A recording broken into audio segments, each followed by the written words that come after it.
Kembali lagi di negara dia. Awal aja udah belibet. Kembali lagi di negara digital di programnya yang bernama Ngartis. Ngobrolin artis. Tapi kali ini kita nggak ngobrolin artis. Kita ganti program jadi ngapak. Ngobrolin pemuka agama. Gua Daniel. Itu gua sama tim kreatif tadi kasih berita Ustadz Abdul Somad ditolak di Singapura. Parah banget ya. Tapi lebih parah lagi tim kreatif yang suruh saya bahas ini. Karena saya Kristen disuruh bahas Ustadz. Saya di sini datang baru loh. Jangan disuruh cepet pergi juga. Ya, aneh banget, bahasan lain masih ada. Bahas pendeta ayo saya jabanin. Ini bahas Ustadz Abdul Somad. Cuman karena demi karya dan demi uang, saya harus melakukan ini. Ustadz Abdul Somad diberitakan ditolak di Singapura karena orang-orang sana menilai ajarannya ekstremis. Gue mau kasih pendapat apa coba ya, lu bayangin coba. Gue mau setuju takut, nggak setuju juga takut. Iya kan, karena gue bukan bagian dari mereka. Emang emang negara digital nih. Ya tapi nggak apa-apa lah. Tapi kalau misalnya dianggap ajarannya ekstrim, ya namanya ini ya ajaran kan itu pendapat orang beda-beda. Itu gimana yang nerimain. Tapi se-ekstrim-ekstrimnya udah Ustadz Abdul Somad, dia tuh nggak ngajarin kita makan ala jengking. Nah, itu ekstrim banget. Enggak, dia ya biasa aja gitu. Kita nggak ngomongin ini ajaran-ajaran. Tapi kalau dia ditolak di Singapura gara-gara ajarannya ekstrim, ya berarti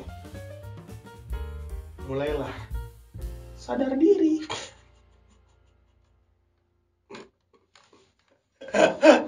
Nggak bercanda, maksudnya mulai sadar diri orang yang nolak dia gitu. Pakai alasannya yang lebih jelas gitu. Kalau nolak, misalnya nolak dia karena dia nggak bawa paspor, tuh kan mesti ini masuk akal. Terus pas setelah Abdul Somad ditolak di Singapura gitu, Ustadz ini ngasih respon, jangan lagi belanja di Singapura, itu ada beritanya. Mohon maaf nih Pak Ustadz, jangan belanja di Singapura. Anda kan tahu yang bisa belanja di Singapura bukan jemaah Anda, tapi jemaah agama lain. Iya, enggak, aduh aja. Kenapa berat banget ya, buset dah. Apa lagi ya? Ya kalau misalnya pendapat gue sih, Abdul Somad sih, dia masih punya pengikut gitu. Itu kan buktiin kalau dia masih bagus aja di tokoh agama, masih baik gitu. Soalnya masih ada pengikutnya yang banyak gitu. Ya kalau misalnya beda-beda pendapat ya wajar gitu. Ya semua agama juga merasa beda-beda pendapat, beda ajaran, beda cara mengajar tuh wajar. Jadi janganlah menjadikan alasan itu untuk permusuhan. Dan untuk orang-orang Singapura, pastikan dulu ini Ustadz Abdul Somadnya itu acaranya di Singapura dibikinnya sama dia sendiri atau ada IO-nya. kalau ada IO-nya terus dia ditolak, si Abdul Somad yang ditolak, kasihan IO-nya. Dia udah ngeluarin duit banyak, dia udah bikin panggung segala macem, gue startnya nggak dateng.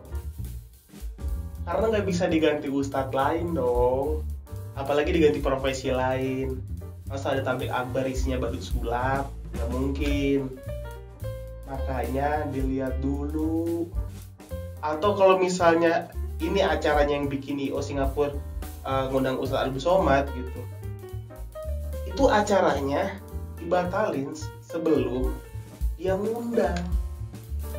Kan pasti IO itu izin dulu ke pemerintah soal mengundang siapa.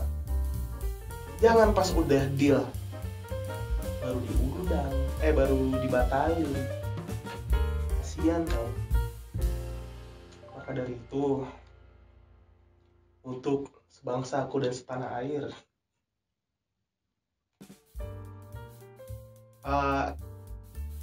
lain kali janganlah kayak gitu.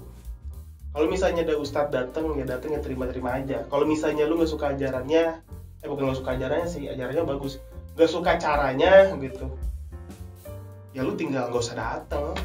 Sesimpel itu aja, gak usah ditolak-tolak, kasihan. Soalnya kan mereka kan juga butuh persiapan, butuh ini itu. Kalau ditolak, kasihan udah jadi gabut lagi. Makanya dari situ timbul saya pemikiran, kalau Ustadz Abdul Somad adalah ustadz terbaik di negeri ini, termasuk ustadz yang lain juga. Alhamdulillah. Sekian ngartis hari ini. Sialan banget sih bahasanya, apaan kakak jelas. Bukan kakak jelas sih, berat banget maksud gue. Aduh. Sampai jumpa di episode selanjutnya.